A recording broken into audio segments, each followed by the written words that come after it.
Hello and welcome to the Screen Chronicles. I'm Colby. With me as always is Steve, and today we're coming at you with The Mandalorian Season 2, Episode 6, The Tragedy. And that's got to be, what, Chapter 14, right? Chapter 14, yeah. Yeah. So, Steve, how are you doing, first of all? I'm good. How you doing, bud? Oh, not too bad. I'm pretty pumped to talk about this. Yeah. So, if you listen to us before, guys, you know we're going to start out spoiler-free. It's usually a few minutes, and then we're getting into spoiler talk about the episode. We're going to break it down, talk about plot and things we thought and everything. So first, it's like a general sort of episode review. So I guess, Colby, what did you think about the episode? Spoiler-free. Spoiler-free, I thought, oh my freaking God, that was amazing. Now, last week I said that Episode 5 was my favorite so far. I think this surpassed it. Oh, damn. Yeah. The Jedi was with Ahsoka last week was like my favorite so far, and I think this one surpassed it, and we'll talk about why in the spoiler review. Yeah. I would say I don't think this one passed last ones for me. I really liked the last one, how artful and quiet and all the nonverbal stuff, but there's still action and I love the first one. I mean, the first episode was freaking You're really awesome. hooked on that first one. Yeah, I really am. But this one had a lot of action in it, and it was pretty freaking sick. Yeah. And without getting any spoilers, I was pretty right on the money for what I was thinking, what we talked about last week, what I thought was going to happen in this week. You know, pretty close. You know, a couple things didn't pan out, but I was pretty close in general what I thought was going to happen. Yeah, I think so. I think me too. Like, I thought maybe one other thing would happen. Yeah. But I think still will happen at some point. Mm-hmm. We'll talk about that in a second. But I was pretty satisfied with what happened. Not so much in the storyline. I'm not super happy at the end of the episode. And we'll talk about why. Again, this one was called The Tragedy. So, I mean, when the title came up, we watched this about at the same time. I think I might have started 5 minutes before you did. Yeah. And I texted you, and I was just like, I can't watch this. It's called The Tragedy. I can't do it. It just, to me, that made the whole episode tense after that.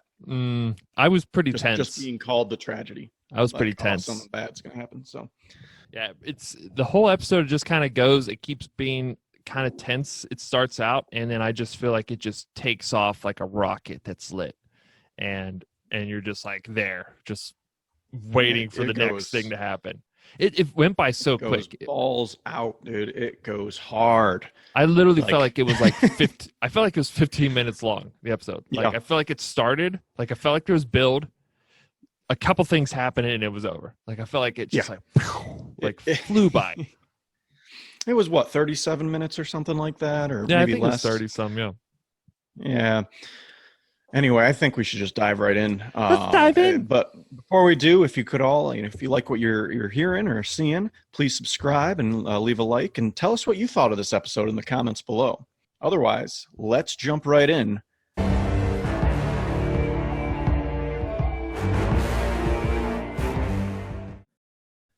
We start this episode with Mando and Grogu on the ship. And Mando is like saying Grogu.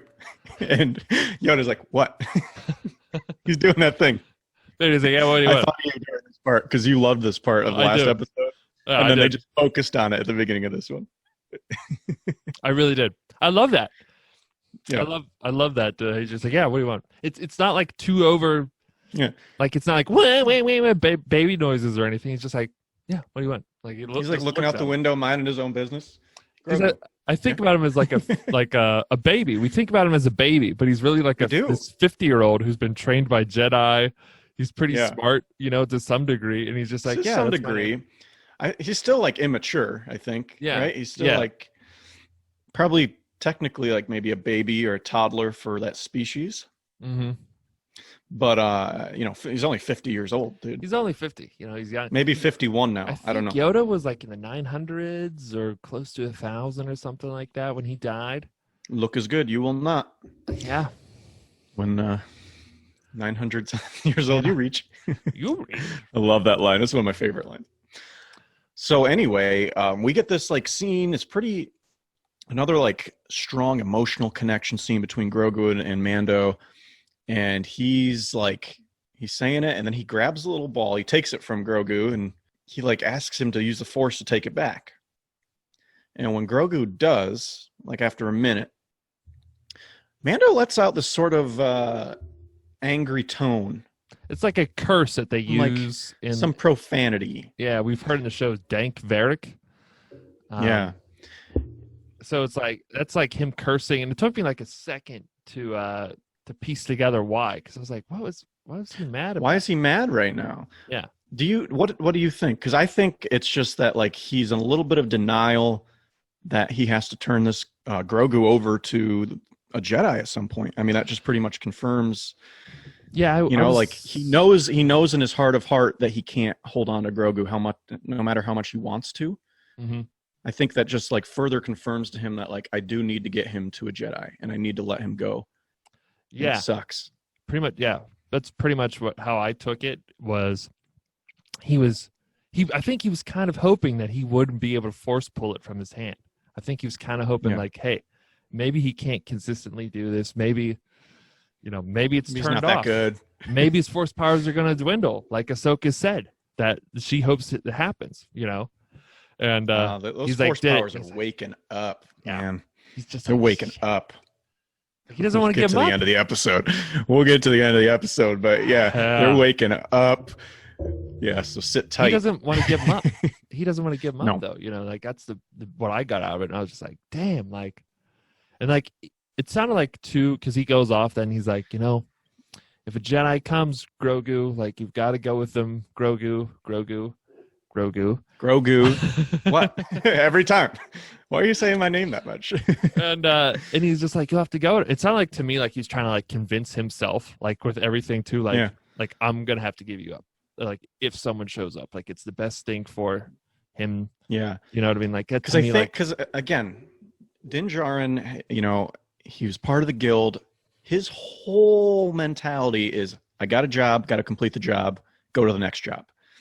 His job, at the beginning of the show, is to find the child, bring it to where he needed to bring it, right? And then he kind of, saw that they might not be doing such a nice thing to it, so he went and got it, and then he discovered he needed to bring it to a Jedi, so that was his next job. When he found Ahsoka, I don't think he realized just how hard it was going to be to come that close to saying goodbye. Yeah, because he's had so many barriers in between getting to Ahsoka. Yeah, it's like always been a job. It's always been a job. Yeah. I'm doing my job. We're finding it. Next step. Boom, it's time to say goodbye. And all of a sudden, like now he has that feeling. You know what I mean? Yeah. We saw that in the Jedi, the last episode. Mm-hmm. He was upset, man, when he went back to Baby Yoda out of his little hammock. That was emotional. That was a solid. I'm starting to like that episode a little bit more and more too. The more I think about it, but yeah, he ends up taking him to Tython. Then he takes him down to the planet. Yeah. And he's like, and he gets there, and there's like this one like Jedi looking structure on the whole. I just love it. Like maybe they cut out like the thing where they like looked in the southern hemisphere of the planet and couldn't find anything. They just happen to swoop right on in and be like, "Oh, that looks like it could be it." I've always thought that with Star Wars, though, man. Like, let's go to Tatooine, and they land on Tatooine, a whole planet. Like, what if someone was coming to Earth and like wanted to meet? They want to go to the Statue of Liberty. Yeah, they wanted to. And they land in Australia. Yeah, they're just like, let's go land on Earth, and they just land in Australia. Like, where's the Statue of Liberty? Where's the Statue of Liberty at? Well, we'll walk. We'll just walk from here. I've always thought that about Star Wars, video games, everything. I'm just like, how did we land on like the right area, but like still far enough away that like we have an adventure in between, I mean, I love it. Like, don't get me wrong. I love Star Wars and I love that that's a part of it, but I've always thought like there's continents on planets. Especially with this one. Cause like, I can see sometimes they're going to a city, they're going to find a cloning station or something. But in this instance, they were looking for a rock. Maybe the rock is like a historical destination with a GPS marker. Din Djarin like was able to put in like a big tourist attraction. Yeah, like you get like a tourist like hologram when you get like in the proximity of it. Like, welcome to Typhon. Do you would like to see the old Jedi temple? The location of the first Jedi temple. The Force location rock located on our beautiful grounds and 17,000 acres. Not open on Sundays. Call for appointment. Appointments only. Yeah. First come, first serve through appointments. But he found it. But too, like again, I talked last episode in the Jedi. Typhon in the old Republic video games was like a planet that it didn't have like a bunch of temples and stuff on it, but it was a place kind of rich in old Jedi history. So it's like the fact too that you find like the one, like you would think there might be like a several too, like again on a whole planet. You know what I mean? Yeah. Anywho, though, besides the logistics of it, he gets there. And like the one place on the planet he was told to go to that has like any sort of like structure to it, any sort of, civilization appearance to it, has like these giant pillars and there's this little cool carving rock in the center. And he's like, does this look Jedi to you? I love that line though. I love that line because like I was yelling at the screen. It's like, yes, Din, that looks Jedi. No. Did you play Fallen Order? Yeah. Tusken Raider all the way. Oh, no. Yeah. I'm getting more of a Tusken Raider vibe. Is this the Ewok? Is this an Ewok rock? We're looking for the Jedi one, not the Ewok one. Oh, is this an Ewok temple? Yeah. When he said that, I was like, it looked cool. It did look, and like you said, though, it did kind of give me that Fallen Order vibe, though. Yeah. Yeah, it had like the ancient writing on the rock. I think I read somewhere that that's not necessarily Jedi writing, but it's just a ancient Force user writing.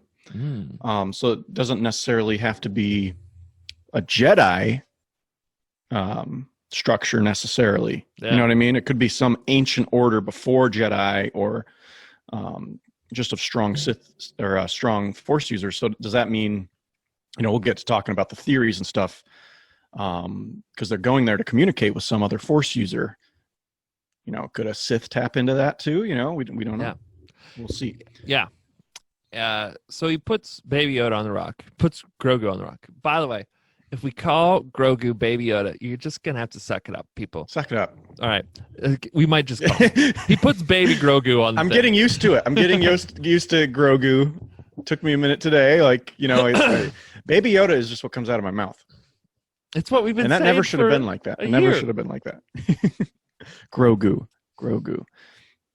It grows on me a little bit more each time. Yeah, so I don't know. Maybe if we see him and like a Yoda ghost in the same room, maybe, I don't know. Maybe it'll help me. Like, I don't know. That might even make it worse. Anywho, he puts him on the rock. He's like, are you picking up any frequencies on there, buddy? And he's like, goo goo gaga. And he's like, oh, well, I guess nothing's going to happen He said that and he started doing something with his helmet. And I thought he was like trying to tune into like an AM radio or something to see if he could hear. Yeah, like when you're in your car and you just like keep hitting radio.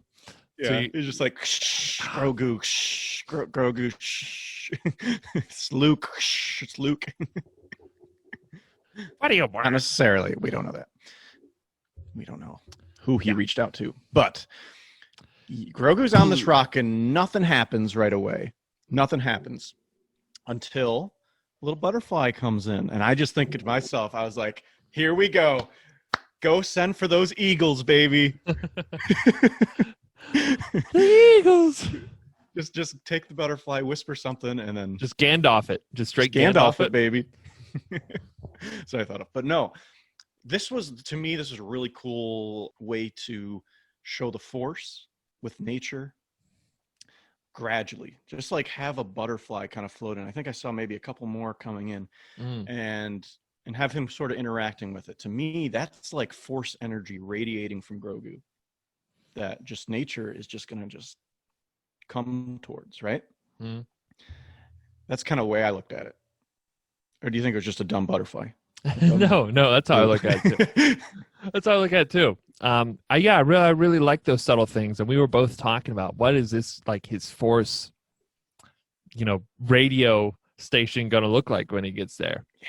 And after all those subtle things, though, it just blue like a blue sky beam shoots up. Blue. And I kind of liked the way it looked. It was cool looking. I thought it looked great. Yeah, I don't know. We never normally like see the Force though. I like that it's not like something we see. You know what I mean? I thought I hate the movie The Last Jedi.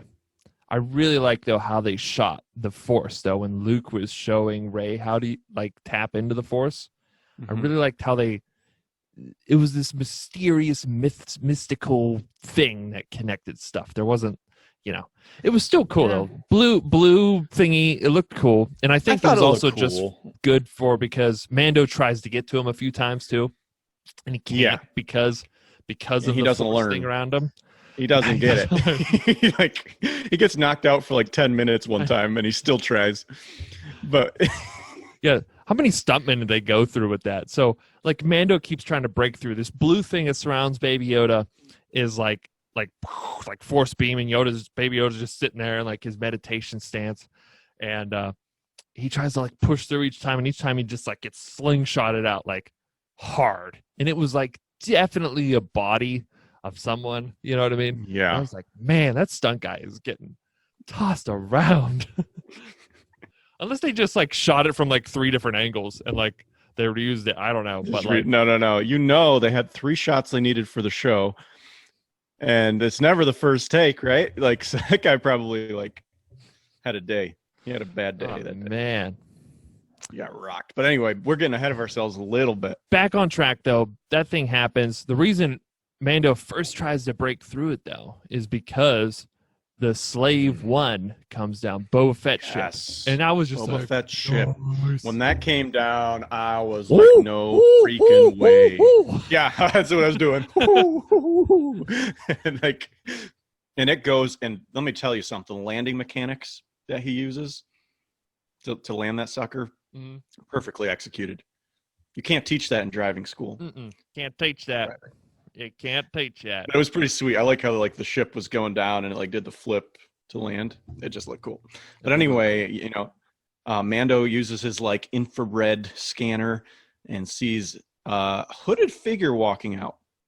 Yeah, well, I was kind of wondering. I wonder if they were just trying to make you think like, is this a Jedi though on Boba Fett's ship? Because again, right, everyone was wondering like when Tamara Morrison showed up at the end of the first episode. Yes, like, is it Boba Fett? Like, or is it a clone? We didn't know if it was. I was 99.9% sure it was Boba Fett, especially since we saw his armor that episode, and then we saw him and he was all scarred up. We heard about the Sarlacc pit that got scared away by a crate dragon, and I was just like, all these things are Boba Fett things. So we're setting Boba Fett up. Mando sees the ship land, and he's like, we got to go. What are the chances that another ship comes onto this planet and lands on the same rock?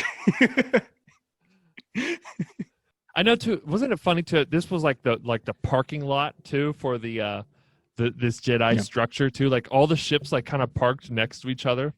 Yeah, because we get stormtroopers coming in later, and like they park, just right next to the spot.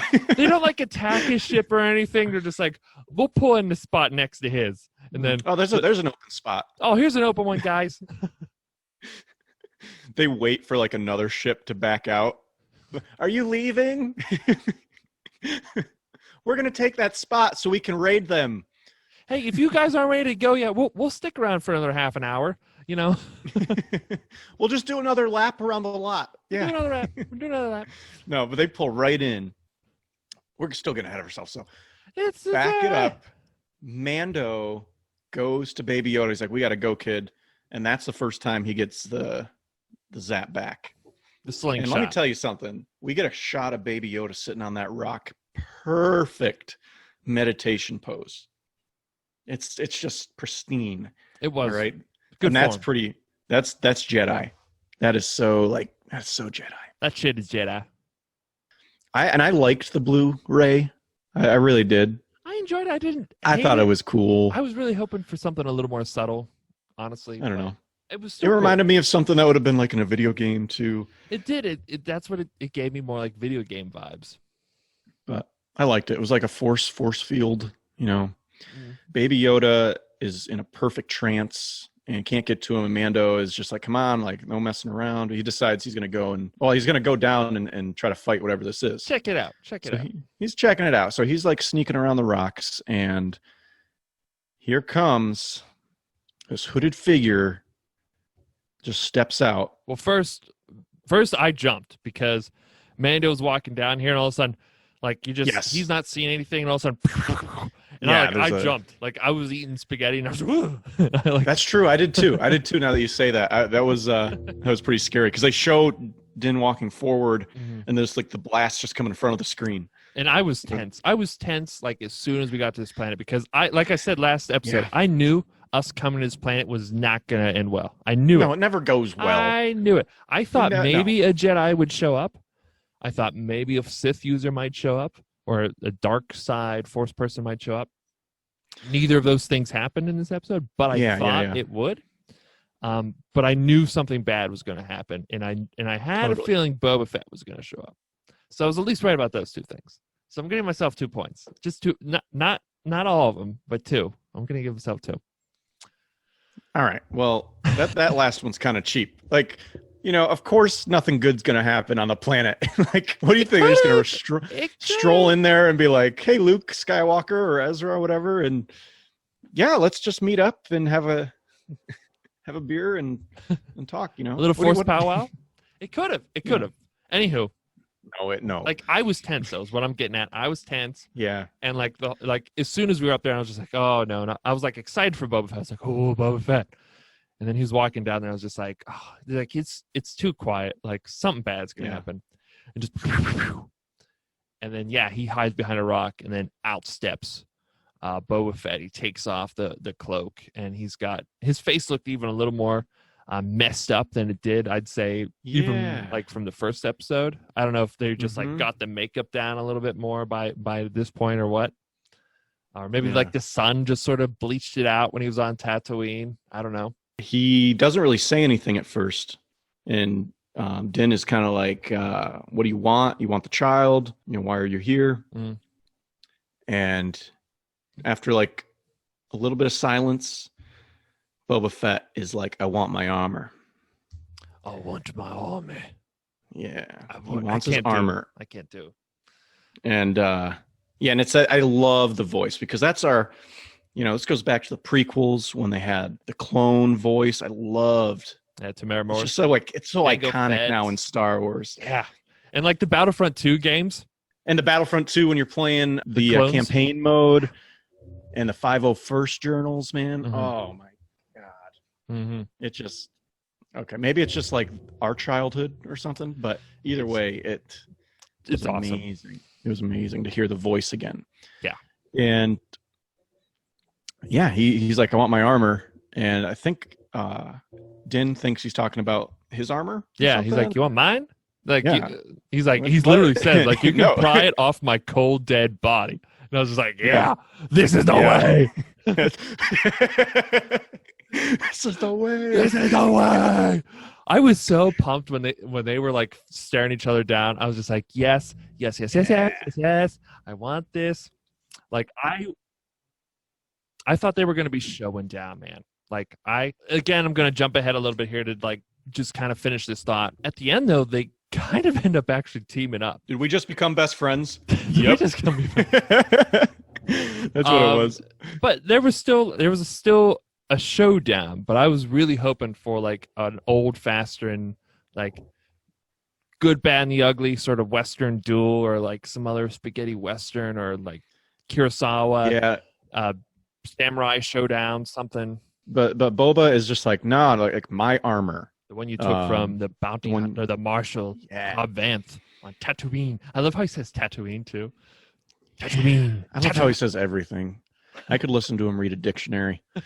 Yeah. And Mando's just like, nah, like you can't have that. That's this going back to his creed, his code. He's like, did you take the creed? Yeah, did you take the creed? He's like, no, it's my father's armor. It was passed down to him through generations, and it was mine, and it became mine. He's like, that doesn't sound like that's the way. Yeah. Yeah. Din that's not the way. And he's just all season, he's been all conservative about the armor. Like, I love how like fundamentalist he is about like the Mandalorian way. I love it though, man. I love it. Yeah. I love that he's a little religious nut job. Yeah. He's like, that's all I want. I want the armor. That's it. Like, I don't care about what you're doing here. I know. And I'm in my head, I'm just like I do love that he's a fundamentalist, but I was like, what are you going to do with that armor? Like, you've already got a sweet set. I was thinking the same thing. Like, give it to him and then just be at peace for a little bit. But anyway, he goes, he's like, they tells him all to settle down because he's like, I have a sniper pointed right now, ready to kill if you don't, if we don't just relax and cool it here, stand down. And he's just like, yo, have you not seen the rest of the season? I'm wearing Beskar, dude. Like, and then he's like, I didn't say I was pointing at you. Ooh. He would have shot a baby.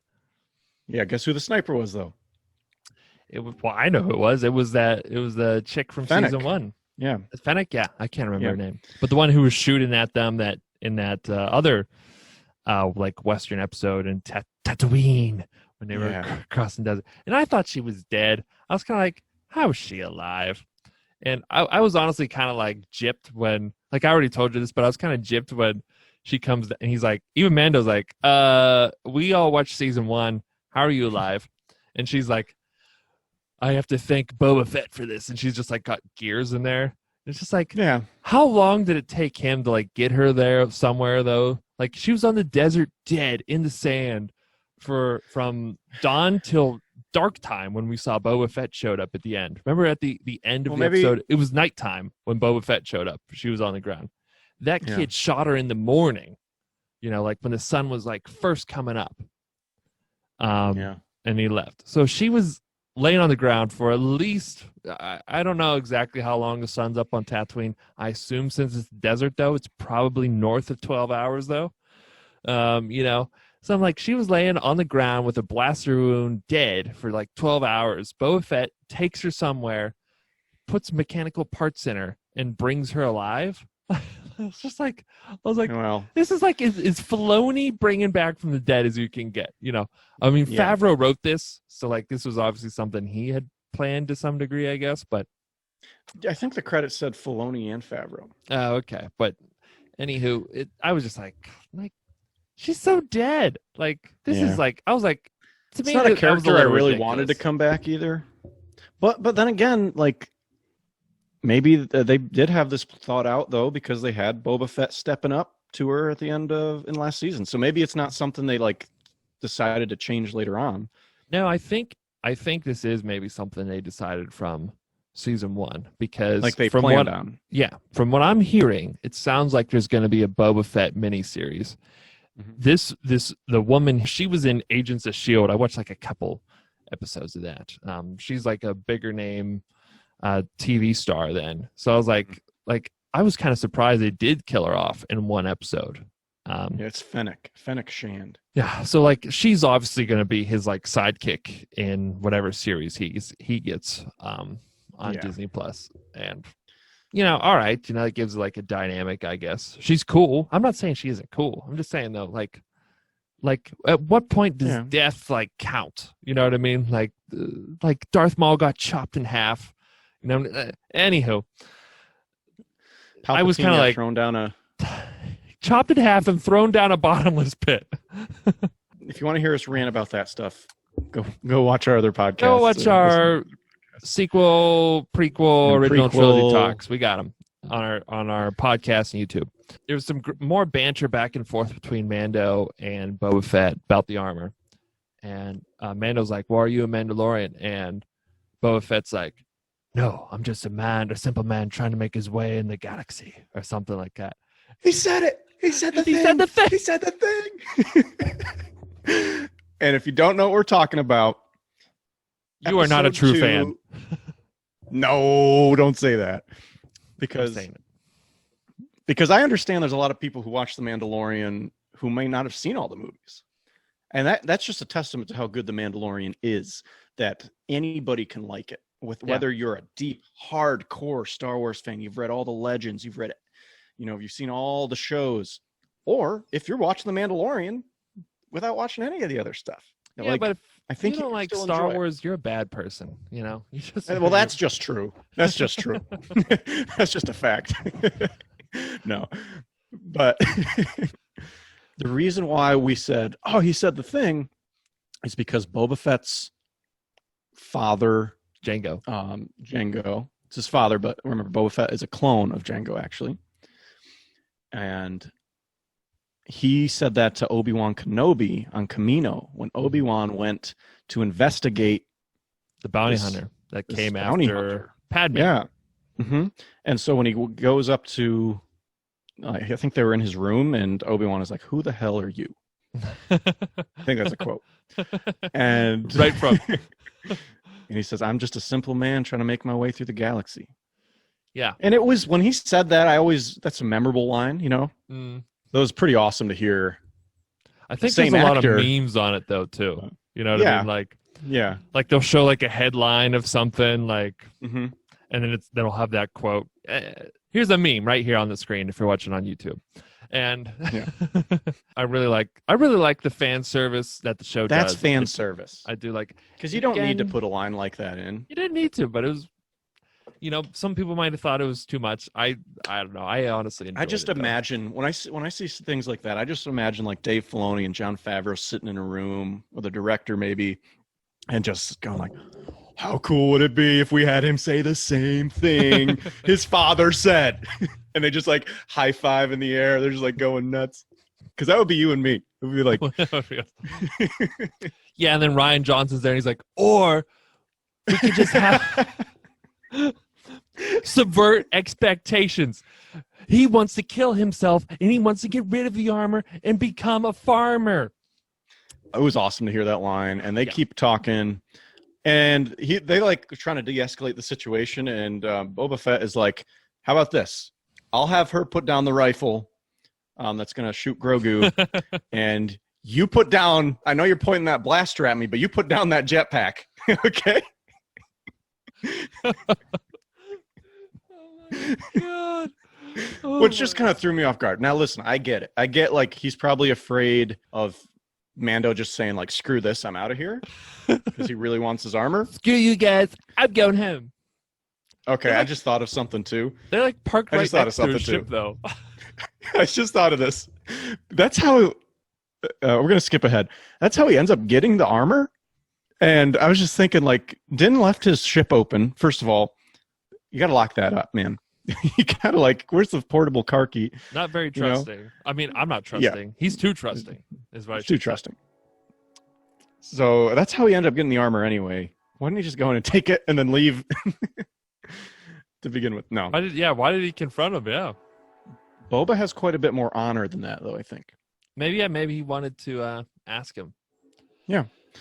I think I learned that about Boba Fett is how much honor he has in this episode. He kind of has some honor, though, because he was willing to shoot a baby in the head for his armor. Yeah. Yeah. Well, we'll get to it, though. That's true. I mean, would he really have done that? I mean, I think he was really banking on not doing that. I don't know. But that's the only leverage he had. I don't know.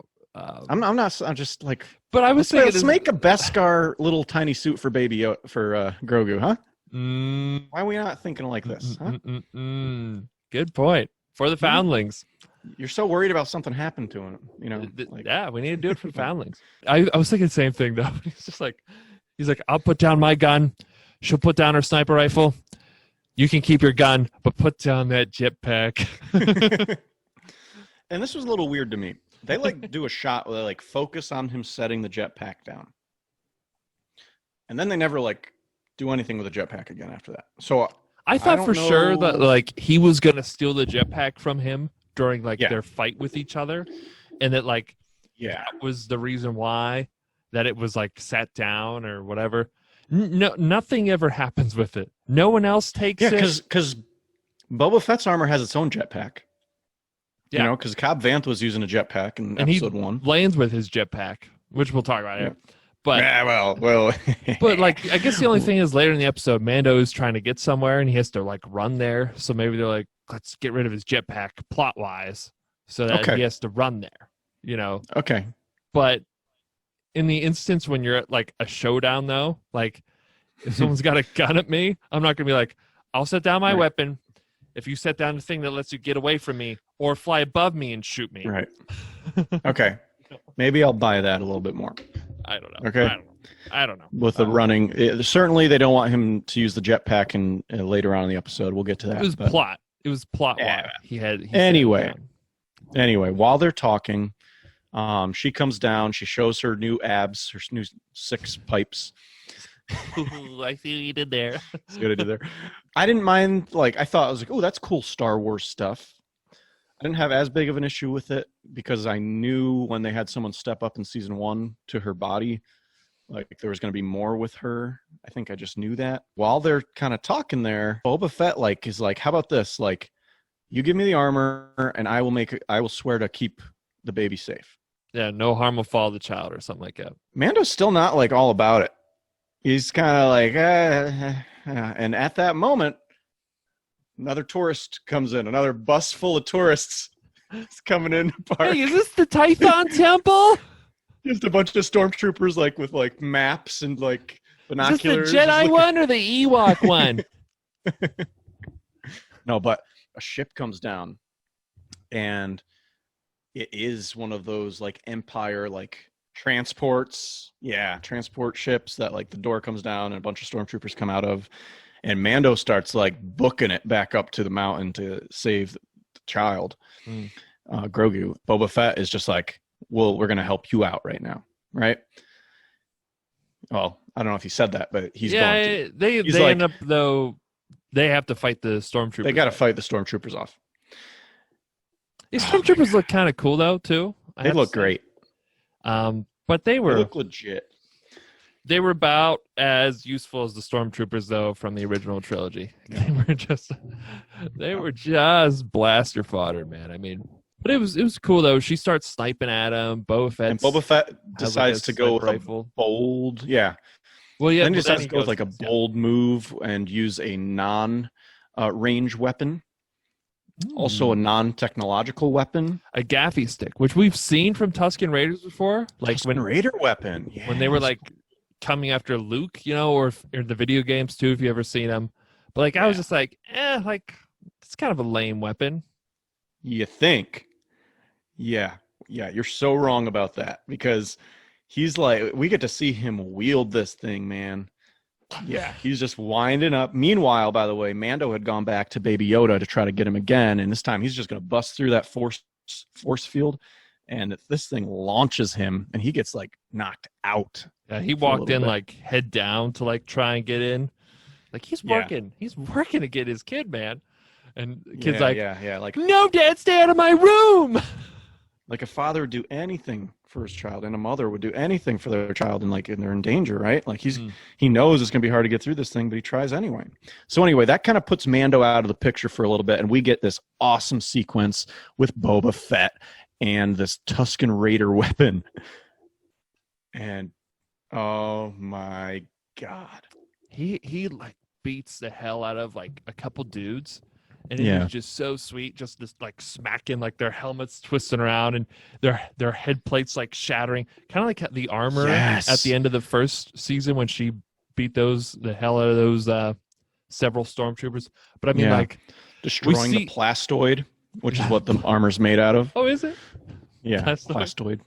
Yeah, it's not very protective armor, you know. Yeah, it's because it's plastic. But plastoid.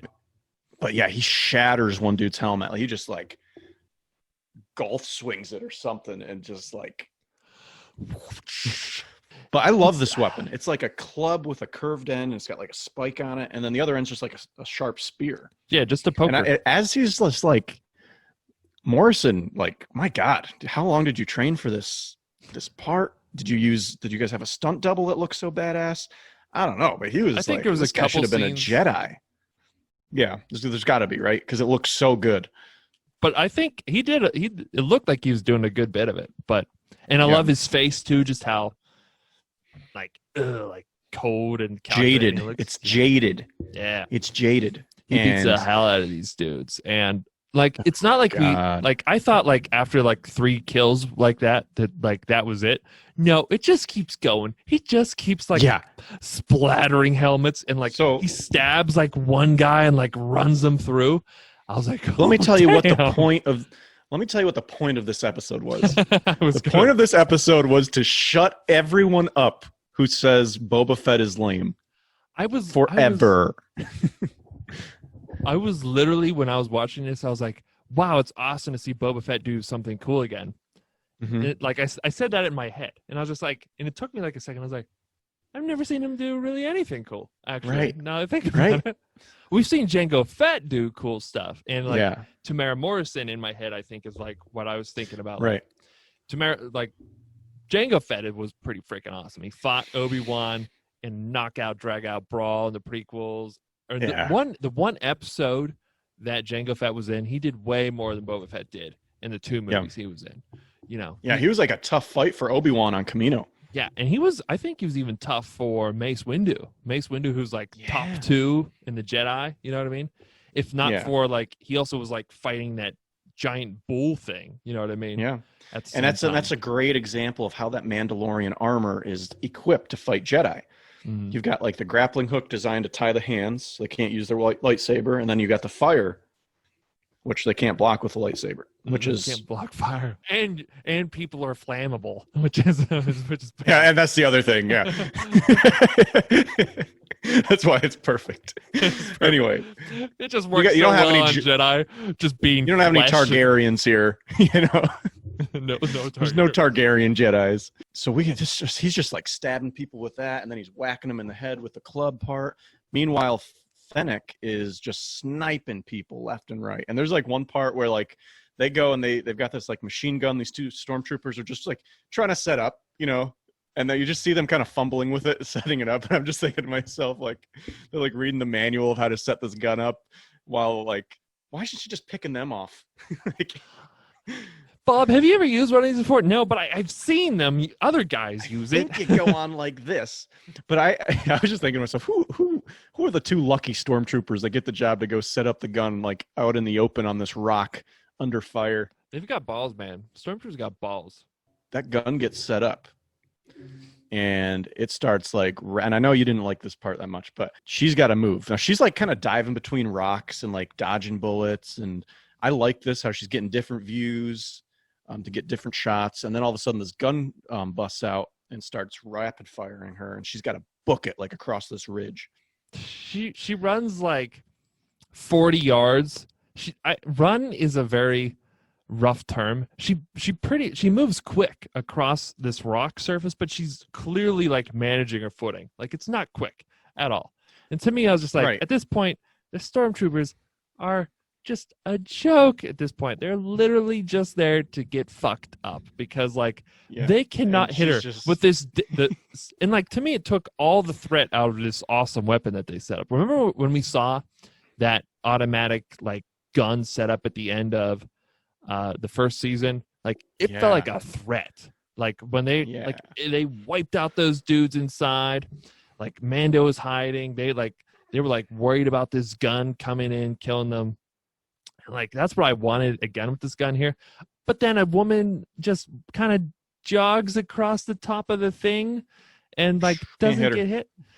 Like how can like anyone like, and I feel like I keep ragging on Ferrick in this episode. I'm not ragging on her. Ferrick. I'm ragging on like just how like things are being handled around her. You know what I mean? Like like if she had like some obstacles. I mean, it's kind of going back to the second episode when they're trying to escape those spiders, and it kind of looked like they were jogging out. Yeah, you know what I mean. Well, so I wonder how much of it is like film. Like maybe you can't have someone run that fast on film; it doesn't look as good or something. I don't know. Like I don't know, but to me, like they should have just like maybe cut it differently.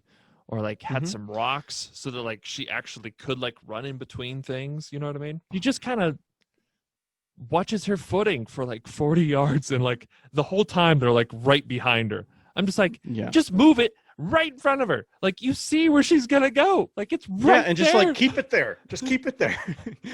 Anyway, don't even move it. Literally keep it right where she's gonna walk to. But she survives that, and she gets behind this giant, like, round boulder. All right, now this was sweet. Okay. Well, this is also a nod to another movie. Indiana Jones? Yes. Was it like a rocket or something that knocked it loose, or what was it? Like something maybe it was like a grenade or something went off. It might have been a grenade. And it like the foundation of this rock was shook, and she kind of got knocked back by it, and she's kind of stuck right now. Like, if she goes out from the rock, there's probably a 10% chance that she's going to get hit by this machine gun. Gets loose, and she's like screwed because of this gun. And no, she just has an idea. Walk right out there if she wanted to. I know, that's why I said there's like a 10% chance if she leaves the thing that she'll get shot by that machine gun.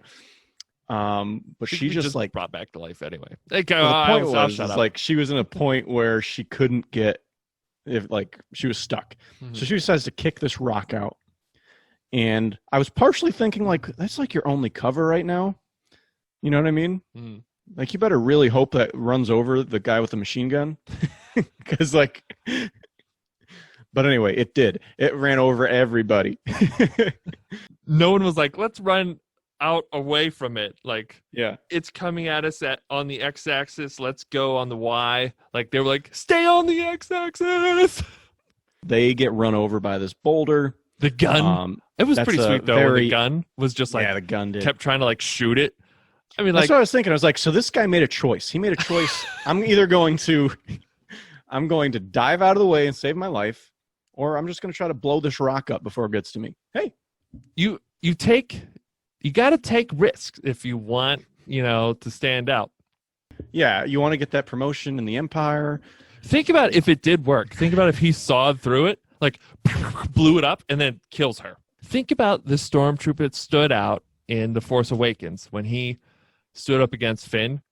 He was like, traitor! Like, we remember that guy. We remember that guy. That guy did not get a lot of attention. This guy was like, maybe he could have done it. Maybe. He had high hopes, but it didn't work out. If he did, it would have been cool. It would have been cool. I'll give him props. I get why he kept shooting. Din wakes up.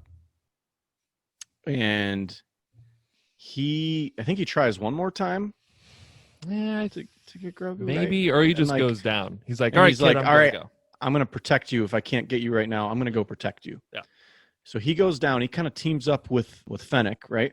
Mm. And they're shooting. They're killing stormtroopers. And then all of a sudden, this is where Boba Fett saw the armor, and he he kind of went to the Razor Crest. He got the armor, and then Mando is just like taking off some dudes. And he's just like getting shot, and like she's just like hiding behind him. Yeah. Oh yeah. So this was awesome because he just gets shot, and he's just kind of like taking him off the chest, and he just like walks out in front. And he's just like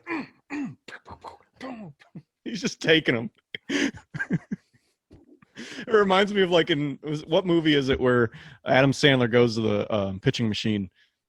Is it Happy Gilmore? Yeah, he's like getting ready for hockey, and he wants to toughen up, so he goes to the pitching machine. Yep. Hey, what's his name is in that movie too? For Mandalorian. Oh, Apollo Creed, Grief Karga, Carl Weathers. Carl Weathers also in the movie, and he's just like Adam Sandler, just like taking it off the chest. that was Mando here. He's just like taking it. He's God mode in that armor. Yeah, he is. Like the first time, like he got shot in the chest, he was just kind of like, ugh.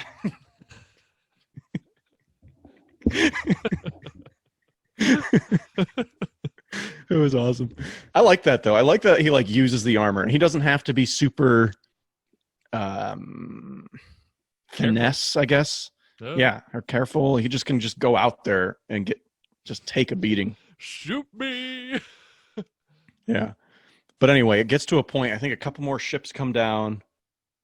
I think, one more comes down, because they kill off a bunch, and a whole other ship lands. So it seems like they're kind of screwed. They're like surrounded. I mean, at this point, we can see they're both pretty invincible, though. Like, she's been brought back from the dead. She can dodge a Gatling gun. Hit. She has some kind of like force field around her that doesn't allow her to get hit by blasters. He's blaster proof. Like, yeah, I think they're fine. Like, right.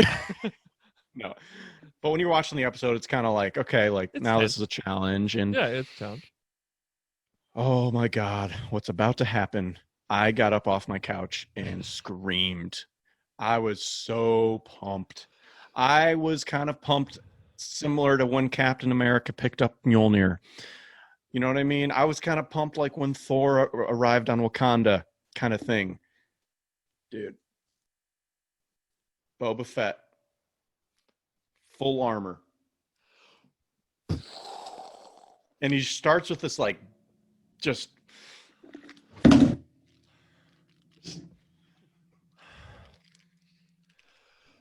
oh my God. He like has a super great appearance, like no, he like rises up behind a stormtrooper and like backhands him. It was amazing.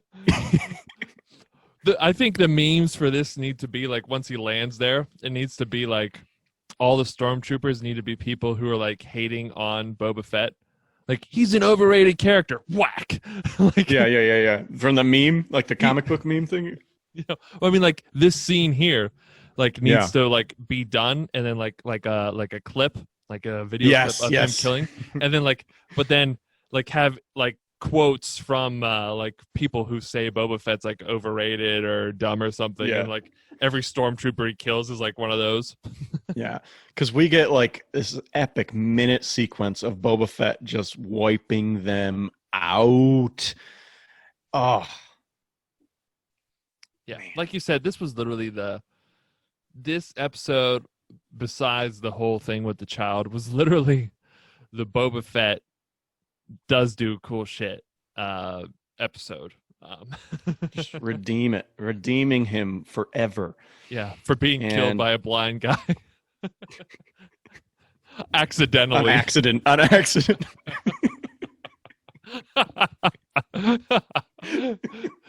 Does it make it worse now? Does it make it worse? Like, imagine Darth Vader after watching the hallway scene, and then like the next episode, like Jar Jar Binks like drop kicks him. Like, because he tripped on his clumsy. Deer.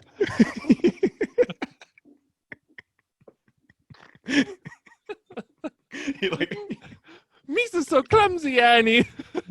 Yeah. Me sorry, Annie. Oh man. But anyway, my God, this scene. Who knows who's actually in the armor? I mean, I'm sure someone does. Do you know? Do we hear? I have no idea. Boba Fett, man. Well, Boba Fett was in the armor. He's like using his gun, his wrist guns, and like, apparently his wrist gun. Yeah, not even a wrist rocket necessarily. He did use a wrist rocket into like someone's gut at one point, which was pretty cool. At one point, like he shoots a couple guys, and he's just picking them off, and he just decks a guy. He just lands like a haymaker on a guy at one point. He does like a quick, like he grabs a guy by the neck and spins him around, and like it was just watch it. Go on YouTube and watch this sequence again. Watch the whole thing, people. Well, yeah, watch the whole thing. But if you just want to watch the sequence, I've watched it like 10 times already. Okay. Because I just want to watch the sequence. It is awesome, and it is pretty sick. And he just messed everyone up. Yeah. And then at one point, like, I love this. Like, I know I keep saying bad juju about this episode, but like at one point he like pops his like knee up on a rock, and like a gun shoots out of his knee. I was kind of like, all right, that like, what's the point of this? Like, how many times does this like when they're designing the armor, it's like, yeah, but then if you have like two guys like lined up with your knee, like. I don't know, dude. If you got your hands bound or something, I could see how it would be useful. I just want to know how it works. I want to know how it works. Do you have to get like if you stomp hard enough? Yeah, you have like a trigger on your big toe you pull or something? I don't know. I want to know how it works. These triggers in his shoes. I thought it was kind of cool. I don't know. I thought it was corny. He does like a cool like. I thought the rest of his somebody like that. Stuff was cool. Yeah, the rest of his stuff was awesome. I thought the knee gun. I was like, is this like for a kid's costume? Like, Mom, look at this, and there's gonna be like a Nerf gun that shoots out of a kid's knee. Like, I don't know. That's the one thing I was like, this felt like a toy commercial, the knee thing, but the rest of it was freaking awesome. Boba Fett is now alive again, Star Wars canon, where he's never been killed. And now we've actually, for the first time ever in live action, got to see him do some cool shit. And let's not forget that after he kills all those stormtroopers, and there's one part where like he turns to a bunch of stormtroopers and they just run away, and they're retreating. They're going back to their ships. They're trying to leave, and he's not done. They're going away. He just kind of strolls up and he looks at them and he flips down his rocket target guidance system thingy. Yeah, we saw Cobb Vanth use it in the first episode. And yeah. And he launches that back rocket, dude, and he nails the ship that's on top so it falls into the other one. Even though he said he was aiming for the other one, which I didn't get. I was like, was he just joking? I don't know. He just missed. He's old, I guess. Like, yeah, like all the bottom one. He can hit a guy with his knee gun.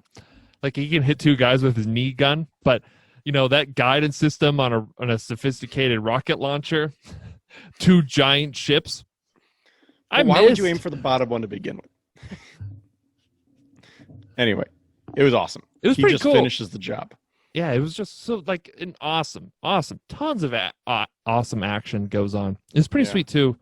Jin Mando, he's like, nice shot. Like, I mean, that's when he goes like, I was aiming for the other one, but like, I was like, oh, like, did they just become best friends? Like, that's the part right there. Yeah, and then all of a sudden, oh man, this one to me, I was like, this is devastating. This was the tragedy. This was the tragedy. This is the title of the show. This is why it was called it. Empire just releases from orbit down onto the battlefield. Not fair. No, this is cheap shot. They blow up the Razor Crest. They blow up Mando's ship. In like 2 seconds. Can we just take a moment of silence? Can we? Yes.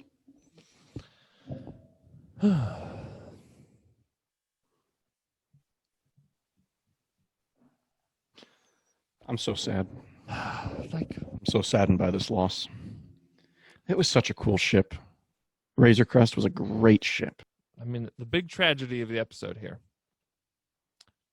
I feel like we spent so much time on it. We have. And it's been through a lot. Like, it's been like almost destroyed completely in like the first couple episodes with like fish nets on it. Yeah, it's been put back together by a fish guy. It's been put back together by some bad people. Remember, and then there was a tracking device on it. Yeah, there was a tracking device. Moff Gideon. he's just up there, just giggling away. They will go up and they show him up in the ship, just giggling. No, and no, but he's like, time to release the Kraken. The Dark Troopers here. And straight, like 4 Iron Man suits fly out of the ship. John Favreau's like, drop some Iron Man in too. Yeah, we got some leftover stuff from the Iron Man movies I was on. Just paint them black. No, but they were droids. Like, I didn't know these guys were going to be droids. Yeah, I thought back in that episode 4 with Cara Dune and everything, I thought with the whole baby blood and the force powers and all that, I thought that those were like super troopers in black armor. No, they're actually like dark troopers, which is something I guess from like the extended lore that like never, I think, was like in a video game or like not put into a video game. I don't know. It's like something real out there, something even I didn't know about before I started looking into it. They're droids that come down. So I was like, droids, kind of lame. Well, they look cool though. They look really cool. I heard that they might be lightsaber resistant. Oh, see, we didn't get to see them do much this episode, So if that's the case, that's pretty cool. Yeah, they might be badass. They might be. Like a couple other examples of really badass droids were like Grievous's bodyguards. Yeah. They were pretty cool. The Empire droid from Rogue One. I liked him. Yeah.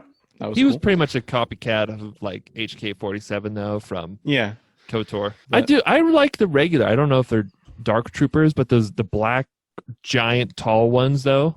That like I loved at the end of season 1 when Mando was like fighting them. They were like taking him down and stuff. Like they were like a match for a Mandalorian. You know what I mean? I think this is like the next level up. Yeah. I like the old ones though too. I want to see more of them. I want to see more of them kick ass. They are going down to get Grogu.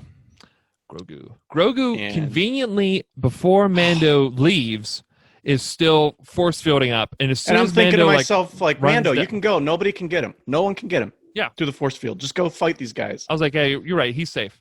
Mando takes like 5 steps down away, loses sight, and Baby Yoda's like, done.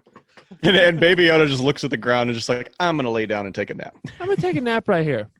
Because I mean, using the force takes a lot out of you, and we've seen that with Grogu since season 1. It's bad timing. It's really bad timing. And these droids are coming down, and they are flying down, and like Din is way at the bottom of the hill, so he has to start sprinting up. Again, he doesn't have his jetpack, and I think, like you said, that's why they wanted to focus on it, just to have an explanation why. Oh, I didn't just get up there super quick. He couldn't get up there super quick, and there's just no hope of getting there before these guys take him. And Baby Yoda like wakes up right before, and he's like, "Who are you guys? Why are you guys in my room? How'd you guys get in my room?"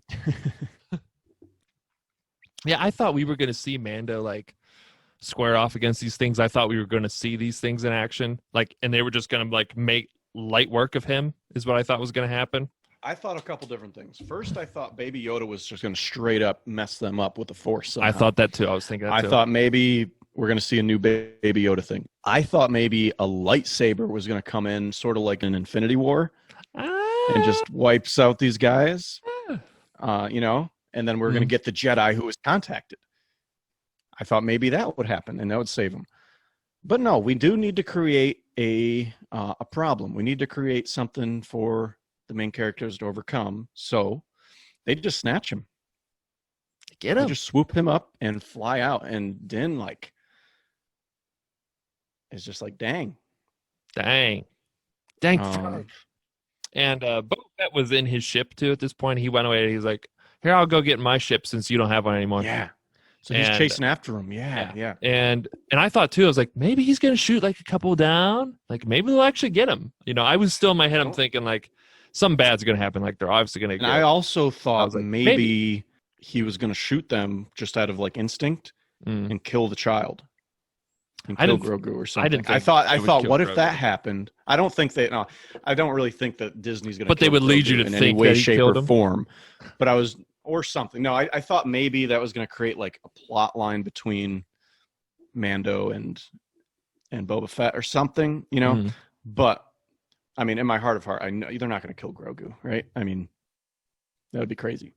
That would be a dumb thing for Disney to do. Build him up. As far as making money is concerned, that'd be a dumb thing for them to do. It's like the most sellable thing. Grogu is like, no, I mean, Boba Fett's a bro right now. He's just like I can just take him right out, guys. Just let me know. I got him lined up. And Mando's like, no, don't tell him not to do that. And she's like, okay, don't do that. And he's like, okay. I know. I was just like, like everyone's cool now. All right. Yeah. So they're like on the same side. They're a team fighting together. And yeah. And he's like, by the way, there's a giant Star Destroyer up here. And they're like, no, you're wrong. The New Republic. And he's like, no, haven't you guys been watching this whole season? The Empire is definitely a thing. No, but yeah, this is what I thought too. Because like he goes up there and he's like, the Empire's back, And I guess like Washington's like, yeah. Like, no shit. Well, who'd you think the stormtroopers are fighting for? Yeah. Like, I didn't really understand that line. Like why he was so surprised because like, yeah, there's been remnants of the Empire for a while. You know what I mean? Since the first episode we've been seeing maybe Boba didn't know it as much. Boba Fett might not have known it as much, but like why is Din like surprised? Why is he like surprised that there's a Star Destroyer up there? Yeah, we have been seeing stormtroopers since the very first episode of the show. Like, to me, I was like, yeah, like, it's not a big reveal. Like, we all know. Like, even Mando knows. Like, so I was like, I don't know where, like, the dramatic reveal is here. Like, for Boba Fett, yeah. For Boba Fett, I guess. Maybe it's that's not your show, though, Boba Fett. We don't care if you're surprised. Yeah, wait till your own show and act surprised. Come on. Yeah. So the real question is what is Mando more upset about, Baby Yoda or his ship? Oh. Well, from what we see, definitely the ship. Like, he's, like, lamenting the ship, like, he's going through at the end. He's, like, going through, and he's like, my staff is the only thing that survived. My spear. My Jedi killer. I think we lost the pulse blaster. I think we lost that awesome pulse blaster. I know. That was an awesome gun. The thing that could disintegrate Jawas, man.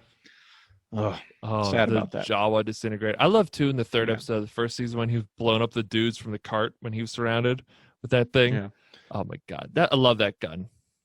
I am excited he has a spear. I'm excited to see with a spear.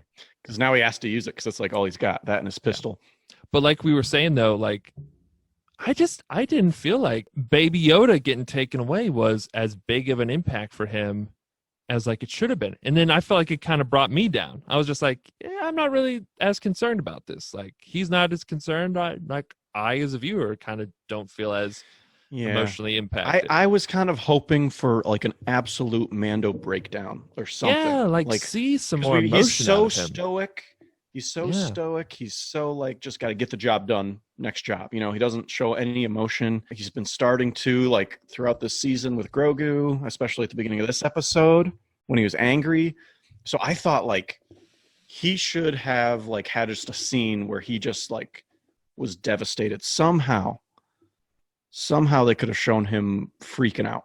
Yeah, just maybe yells and he like shoots his gun off into like a rock, or maybe he just sits down and just like looks like he's just given up.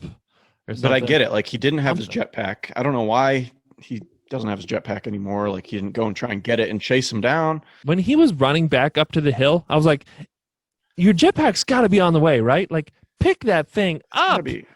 And use it and chase after those robots, you know? He just didn't have it. He was just kind of like walking the ship. And I do think he went to the next mode. He was just like, I got to get him back or something. Yeah. I think. Oh, no, he didn't even, because he was just like, he's gone.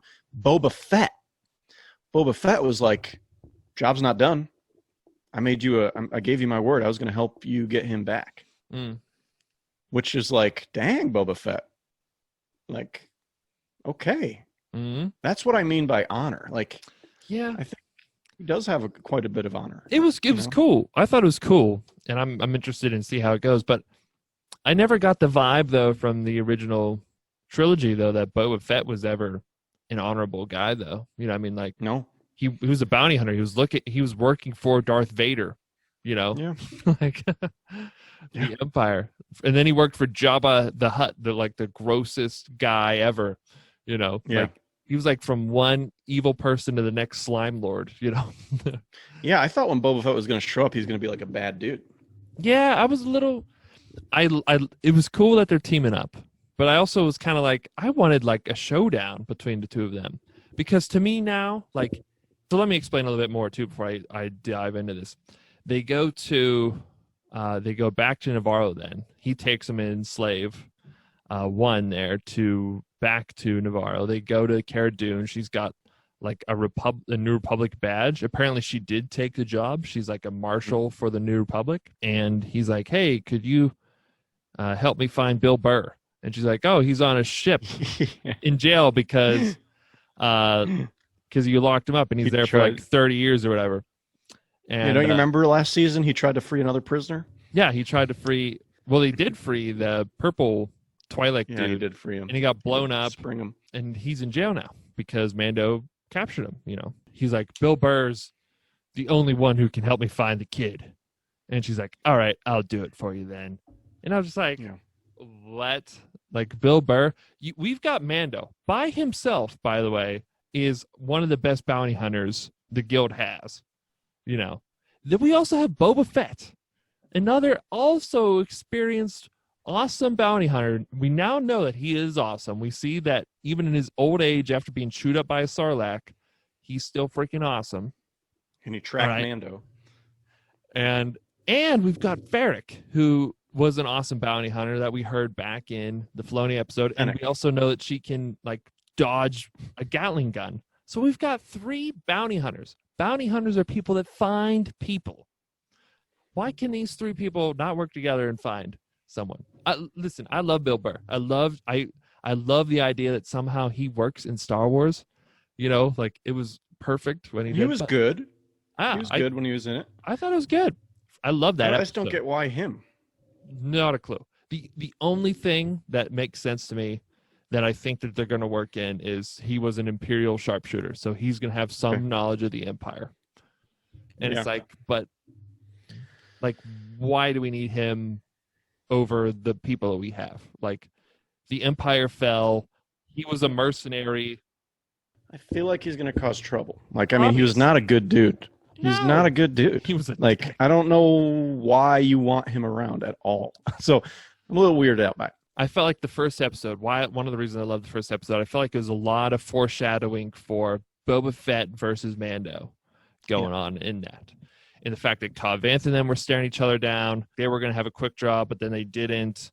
There was a lot of Boba Fett references throughout that. Then we see Boba Fett at the end staring Mando down, you know what I mean, as he's going away with the armor that he wants. I was like, so much foreshadowing these two are going to show down. They end up kind of showing down in this one. They don't fight each other though in any way, I wouldn't say. No. And then they team up, and I was like, all right, so what's the point of Boba Fett being in the show? You know what I mean? I was like, oh, maybe it'll be him finding the child then. But we don't even need him to find the child. Apparently we need Bill Burr. So I'm like, what is the point of introducing Boba Fett into this other than to promote his own show? You know what I mean? And that's why I'm just like I do feel like a few of these episodes now, even though I felt like the story was good, I'm just like, is this like the launch platform now for all the other Disney Plus shows? Like, I want this to be the story about Din Djarin, you know what I mean? Yeah. Like, I'm fine with other characters coming in, but if you're just using him for like a launch platform, like that just ticks me off. Like, come on, like stick with the characters. And I wanted that showdown between the two of them. I still think Boba Fett's going to be important for the rest of the season, though. I hope he is. I hope I'm proved wrong here. You know, but still, I agree. I do think there is a certain degree of promotion of certainly Ahsoka and Boba Fett, you know, and maybe Bill Burr's going to get his own show. No, he honestly might. They're just going to promote Bill Burr's next comedy special. He was just telling jokes the whole time. Yeah. So what's the idea with this Moff Gideon guy? Like, let me tell you something out there, people. Anywho, though, let's get off of that. Let's get back to Baby Yoda then. He gets taken to the ship. Yeah. Star Destroyer here. Mm-hmm. Moff Gideon does staring out the window. Awesome dramatic turn. Just does the spin. Oh my God. He's just still looking out the window, and he just like winds up and spins around to walk the exact opposite direction he was facing. And it was like 180. It was like a catwalk type of turn. Like he had just walked up to the front of the catwalk. He like shook his hips a little bit, like check out my cool cape, and then just spun it around. I think they were trying to get like that Empire, like Darth Vader sort of like walking the bridge kind of vibe. You know what I mean? I think that's what they were like. But I think this kind of helped us. Yeah, it also helped us get to know Moff Gideon's personality a little bit more too, which is cool. Yeah. But anyway, he walks back. No, but I mean in a serious way. I thought you were talking about episode. He's all about those turns, you know. Yeah, he's got to do it in style. But he goes to Baby Yoda or Grogu's little cell. Before this happened, before the doors open, my girlfriend was literally like, "Well, can't he use the Force? Like, can't he just break out of there?"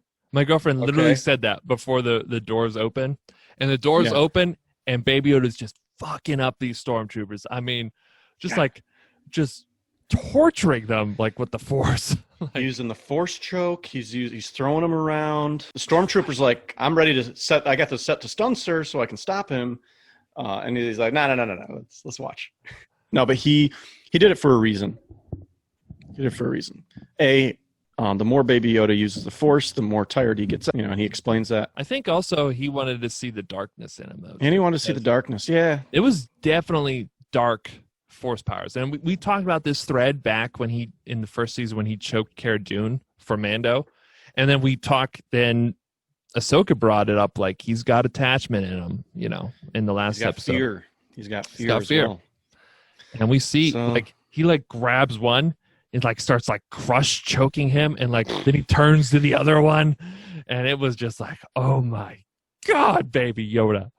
What if your dad saw this? Yeah, he would not be proud of you for this. Or maybe he would be. I don't know. He's roasted a stormtrooper in front of Baby Yoda. Maybe that's where he gets it. Remember the time when he was saving Baby Yoda in the third episode, he just roasts a guy in front of him? Yeah. That was sick. That was awesome. Once Baby Yoda's done torturing these two poor stormtroopers, I mean, my God, they must have families, kids at home. I mean, stormtroopers this episode. They thought they had one of the safe jobs. You could either be on the front lines being sent down to fight Boba Fett and Mando, or you can guard the cell. And they thought, this is great. It's got great job security, great retirement plan. Yeah, I'll guard the baby. I'll volunteer for that. Once Baby Yoda's done, he gets sleepy, and Moff Gideon's just like, that make you tired, huh? That make you tired? This is what I mean. We get to kind of see Moff Gideon's personality come out a little bit here. Mm-hmm. And he's like, hey, have you ever seen one of these? Darksaber. Okay. Yeah. Sweet. You want it? Check it. Check this out. That's just like me showing you my lightsaber. Your lightsaber is so cool. My brother got an awesome red one too, by the way. It's kind of like yours. One of the Ultra Sabers? Yeah. I think so, yeah. The Darksaber, showing that off to Baby Yoda. And Baby Yoda even reaches for it a little bit. Mm-hmm. He's like, nah, you can't have this. You got to be quicker than that. Grogu is just trying to sleep. He's just trying to get some rest. Not fall asleep. He's so sleepy. I know. It's like the kids when they're just bobbing their head no, I don't want to go to bed. Yeah. Then you stun them with your blaster. I know he shot a baby.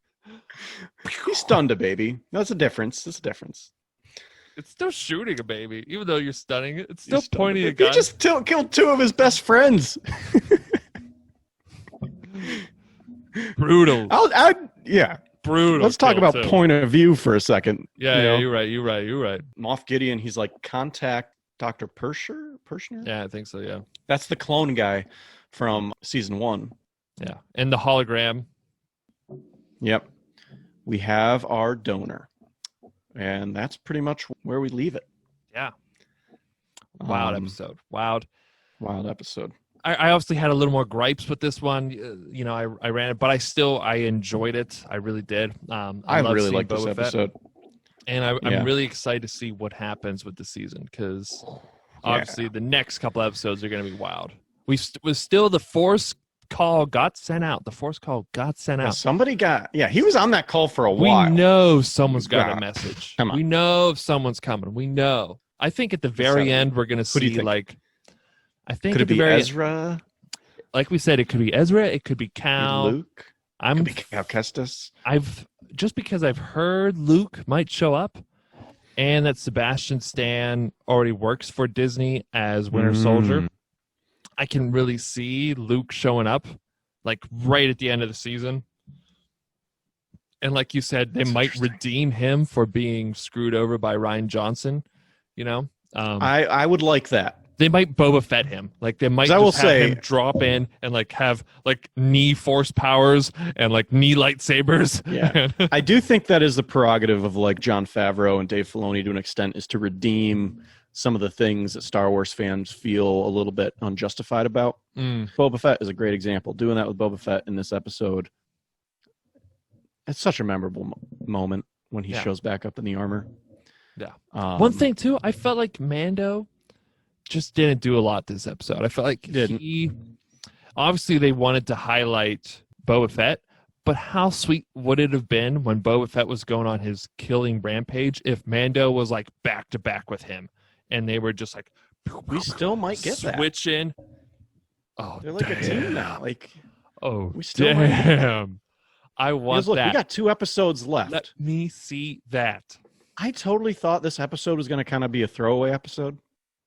Because I was thinking, okay, we got 8 episodes in the season. This is episode 6. This is our last chance to do like a mini adventure, in there. Mm-hmm. And then the last 2 will be the big plot episodes. But no, like it seems like we're right from like going right out. We're going straight plot driven episodes, which is great. And this one like really felt like maybe a episode 7 type. Like we might get one more episode after this to wrap it up. So I'm really excited. I feel like there's a lot to be done. And I feel like a lot happened in that episode. Like we got the Force connection. We got to meet Boba Fett again. And they got Grogu. Like I feel like we always knew they were going to get Baby Yoda again somehow. And now we have 2 episodes to see if they can get him back. And I feel like we're waiting for a Jedi to show up. Still a lot left. Heck yeah. Let us know what you guys thought about the episode too. Yeah. And let us know what you think is going to happen next week or how the season's going to end. Go ahead. Follow us on social media too if you want to see us there and let us know there what your thoughts are. And if you're listening to us on podcasts, you can watch on YouTube, or if you're on YouTube, you can listen to it on podcasts. Make sure to check out both. Follow, subscribe, sign up for automatic downloads, ring the bell for notifications if you can. But remember, silent all that stuff so it's not making noise. Still have it just so you know, just so the algorithm doesn't keep us missing. But then keep it silent. Social media. You don't want to mess up your life, man. This is the way. This is the way, baby.